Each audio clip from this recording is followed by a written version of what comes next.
आशा भारत की सबसे प्रसिद्ध एवं लोकप्रिय कविताओं में से एक मानी जाती है। इस कविता को लिखा है भारत के महान कवि श्री माखनलाल चतुर्वेदी जी ने। दोस्तों, यह कविता हमें मातृभूमि एवं सैनिकों के प्रति प्रेम एवं आदर के भाव को जगाती है, उत्पन्न करती है।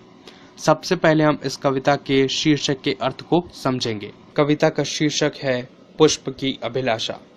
पुष्प का मतलब होता है फूल और अभिलाषा का मतलब होता है चाहत या फिर आकांक्षा। इस पूरी कविता में श्री माखनलाल चतुर्वेदी जी ने एक पुष्प के बारे में बताया है, या फिर कहें कि फूलों के बारे में बताया है, और बताया है कि उनकी क्या चाहते हैं, वो क्या चाहता है। तो आज हम इस कविता के माध्यम से जानेंगे कि एक पुष्प के मन में क्या विचार आते हैं और वह क्या चाहत रखता है। अब हम श्री माखनलाल चतुर्वेदी जी के बारे में जानेंगे। माखनलाल चतुर्वेदी जी का जन्म 4 अप्रैल 1889 को हुआ और इनकी मृत्यु 30 जनवरी 1969 को हुई। दोस्तों, यहाँ पर आप श्री माखनलाल चतुर्वेदी जी का एक फोटोग्राफ भी बड़ी आसानी से देख पा रहे होंगे। माखनलाल चतुर्वेदी जी एक प्रसिद्ध लेखक तो थे ही, इसके साथ वे एक बहुत ही अच्छे निबंधकार, एक बहुत ही अच्छे नाटककार भी थे।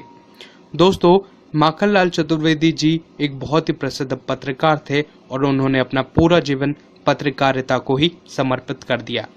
मैं आपको यहाँ पर एक सामान्य ज्ञान की बात भी बताता हूँ। श्री माखनलाल चतुर्वेदी जी वह पहले व्यक्ति हैं जिन्हें साहित्य अकादमी पुरस्कार से नवाजा गया। यह पुरस्कार उन्हें 1955 में हिमतरंगिणी के लिए दिया गया। दोस्तों, माखनलाल चतुर्वेदी जी के महान कार्यों को देखते हुए भारत सरकार ने उन्हें पद्म भूषण जैसे महान पुरस्कार से भी नवाजा और यह पुरस्कार उन्हें 1963 में प्रदान किया गया। दोस्तों, यूं तो माखनलाल चतुर्वेदी जी ने बहुत सी रचनाएं लिखी हैं, बहुत सी रचनाएं रची हैं, लेकिन कुछ प्रसिद्ध कृतियां मैं आपके साथ यहाँ पर शेयर करता हूँ, जैसे कि हिमतरंगिणी, युगचारण, साहित्य देवता, दीप से दीप जले आदि। दोस्तों, अब हम चलेंगे नेक्स्ट स्लाइड पर। दोस्तों, इस कविता से एक कहानी जुड़ी हुई है जो मैं आपको यहाँ पर बताना चाहूँगा। बात है 1921 की, जब पूरे देश भर में असहयोग आंदोलन छिड़ा हुआ था और देश के अलग अलग हिस्सों में अंग्रेजी शासन के खिलाफ आवाज़ें उठ रही थी। तब एक ऐसी ही आवाज़ श्री माखनलाल चतुर्वेदी जी ने उठाई, जिसके लिए उन्हें 10 माह का कठोर कारावास की सजा हुई और उस समय उन्हें बिलासपुर की एक जेल में रखा गया। तभी उन्होंने यहीं पर इस कालजयी कविता की रचना की, जिसे आप पुष्प की अभिलाषा के नाम से जानते हैं। दोस्तों, अब हम चलेंगे अगली स्लाइड पर, जहां पर मैं आपको कविता के बारे में और जानकारी दूंगा। एक बार मैं आप सभी के लिए यह कविता पढ़ना चाहता हूं। पुष्प की अभिलाषा। चाह नहीं मैं सुरबाला के गहनों में गूथा जाऊं, चाह नहीं मैं प्रेमी माला में बिंद प्यारी को ललचाऊं, चाह नहीं सम्राटों के शव पर हे हरि डाला जाऊं, चाह नहीं देवों के सर पर चढ़ूं, भाग्य पर इठलाऊं। मुझे तोड़ लेना वनमाली, मुझे तोड़ लेना वनमाली, उस पथ पर तुम देना फेंक, मातृभूमि पर शीश चढ़ाने, जिस पथ पर जावे वीर अनेक। सबसे पहले हम पहली 2 पंक्तियां लेंगे और उनके अर्थ को समझेंगे। पहली 2 पंक्तियां कुछ इस प्रकार से हैं। चाह नहीं मैं सुरबाला के गहनों में गूथा जाऊं। तो पहली पंक्तियों में पुष्प हमसे ये कहना चाहता है, वह कुछ इच्छाएं हमारे सामने जाहिर करना चाहता है, प्रकट करना चाहता है, और वह कहता है कि उसकी ऐसी कोई चाहत नहीं है कि वह सुरबाला के गहनों में गूंथा जाए। यहाँ पर एक शब्द आ रहा है सुरबाला। सुरबाला का मतलब होता है अप्सरा। जैसा कि आप इस चित्र में भी देख सकते हैं, एक सुंदर सी सुरबाला यहाँ पर आपको दिखाई दे रही है। हिंदू धर्म की मान्यताओं के अनुसार स्वर्ग की नृत्यांगनाओं को अप्सरा या फिर सुरबाला कहा जाता है और वे अपनी सुंदरता को बढ़ाने के लिए पुष्प के आभूषण धारण करती हैं। तो पुष्प यह कहता है कि उसकी ऐसी कोई चाहत नहीं है कि वह सुरबाला के गहनों में गूंथा जाए। अब यहाँ पर दूसरा शब्द आ रहा है गूंथा। गूंथा का मतलब होता है फंसना, यानी कि वो ऐसी कोई चाहत नहीं रखता कि वो मात्र उन गहनों में ही फंसकर वहीं पर रह जाए। तो दोस्तों, ये था पहली 2 पंक्तियों का अर्थ। अब हम चलेंगे अगली 2 पंक्तियों पर। अगली 2 पंक्तियां कुछ इस प्रकार से हैं। चाह नहीं प्रेमी माला में बिंद प्यारी को ललचाऊं।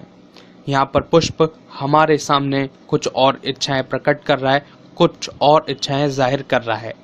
वह यह कहता है कि वह प्रेमी माला में बंधकर नहीं रहना चाहता।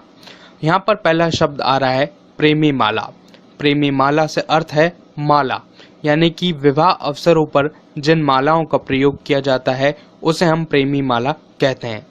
जैसा कि आप इस चित्र में भी देख सकते हैं, यहाँ पर आपको एक वर दिखाई दे रहा है, एक वधू दिखाई दे रही है जिनके हाथों में मालाएं हैं।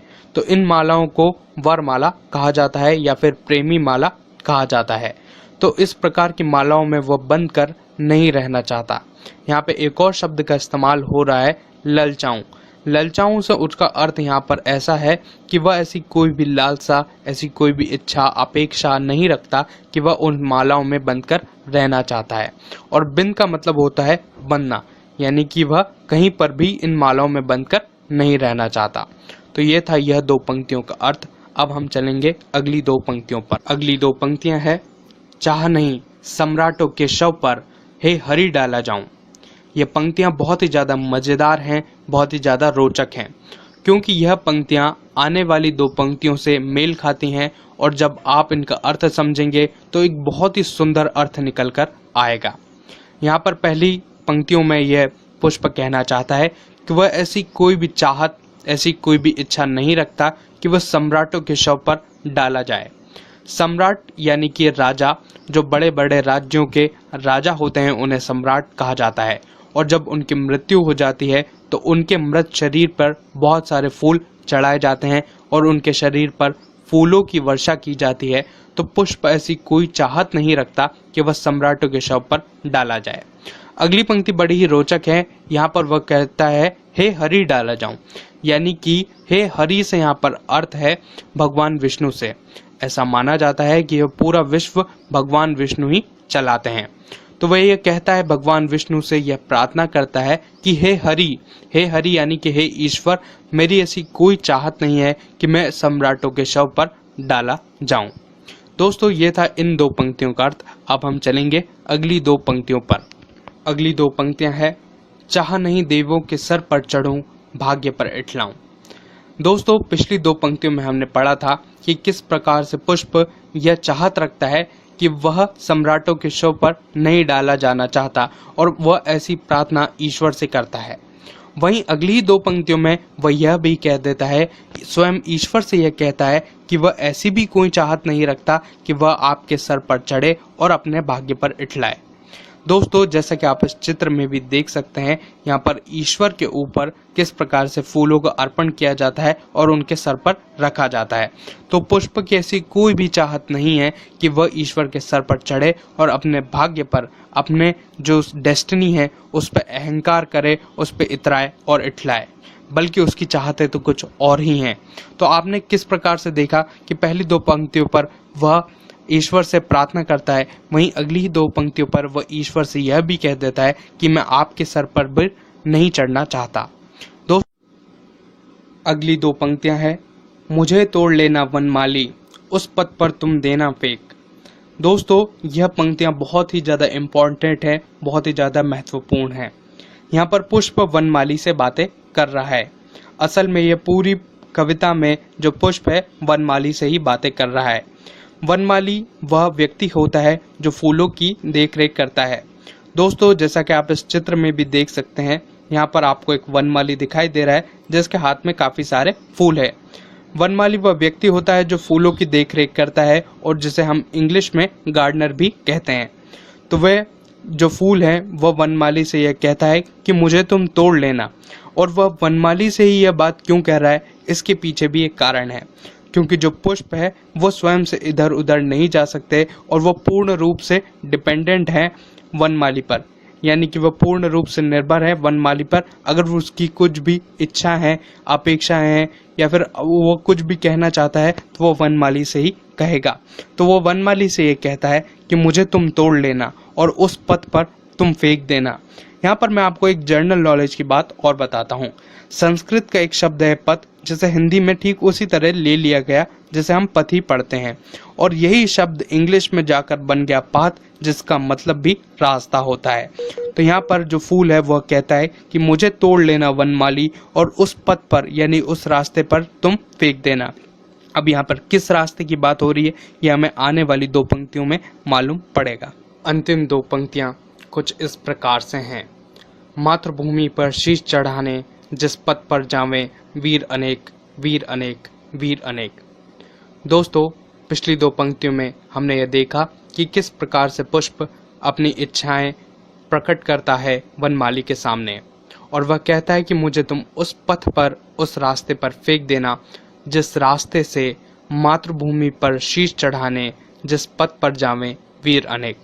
यानी कि मुझे तुम तोड़ लेना और उस रास्ते पर उस पथ पर तुम फेंक देना जिस पथ पर से हमारे बहादुर सैनिक मातृभूमि की रक्षा के लिए अपने जीवन को न्यौछावर करने के लिए और अपनी जान की बाजी लगाकर भी इस देश की रक्षा करने के लिए जाते हो। तुम मुझे उस पथ पर फेंक देना ताकि उनके पैरों में किसी भी प्रकार का कोई भी कंकर पत्थर ना लगे और वह अपने कार्य में सफल हो जाएं और इस देश की रक्षा सुरक्षा वह कर सकें। तो दोस्तों, एक छोटे से पुष्प की कितना महान विचार वह रख सकता है, वह कितनी अच्छी सोच रख सकता है इस देश के बारे में, इस मातृभूमि के बारे में। यह कविता बहुत ही ज़्यादा महान है, क्योंकि किस प्रकार से एक पुष्प की अगर ये अभिलाषा हो सकती है तो मनुष्य की क्या अभिलाषा हो सकती है, यह हमें ज़रूर सोचना चाहिए। एक बार मैं आप सभी के लिए बहुत ही शॉर्टली समराइज कर देता हूँ ये इस कविता को, ताकि आपको और भी ज़्यादा आसानी हो। पहली पंक्तियों में हमने देखा कि किस प्रकार से वह कहता है कि वह सुरबाला के गहनों में नहीं गूंथा जाना चाहता। अगली बात वह कहता है कि वह प्रेमी माला में बंद कर भी नहीं रहना चाहता, और उससे बाद में वह कहता है कि वह सम्राटों के शव पर नहीं डाला जाना चाहता, और उसके बाद वह कहता है कि वह ईश्वर के सर पर चढ़कर अपने भाग्य पर भी नहीं इठलाना चाहता। और वह यह सभी बातें वनमाली को बताता है, और वनमाली से यह कहता है कि मुझे इन किसी भी प्रकार की कोई भी आडंबर नहीं चाहिए। मेरी तो एकमात्र एक इच्छा है कि मैं उस पथ पर गिरना चाहता हूँ जिस पथ से हमारे वीर सैनिक बहादुर सैनिक मातृभूमि की रक्षा करने के लिए जाते हों और अपनी जीवन की बाजी लगाने के लिए जाते हों, ऐसी वह कामना करता है। दोस्तों, यह थी पूरी कविता। आशा करता हूँ आपको ये कविता पसंद आई होगी, समझ में आई होगी। दोस्तों, अगर आपको ये वीडियो अच्छा लगा हो तो प्लीज़ इसे लाइक कर दीजिए। अगर आप मुझसे कुछ कहना चाहते हैं तो आप कमेंट बॉक्स में कह सकते हैं। आपसे एक छोटी सी रिक्वेस्ट कि अगर अभी तक आपने चैनल सब्सक्राइब नहीं किया है तो मैं आपसे रिक्वेस्ट करता हूं कि प्लीज़ आप चैनल ज़रूर सब्सक्राइब करें। आपने मुझे इतना समय दिया, मैं आपका आभारी रहूँगा। आपका बहुत बहुत धन्यवाद, बहुत बहुत शुक्रिया।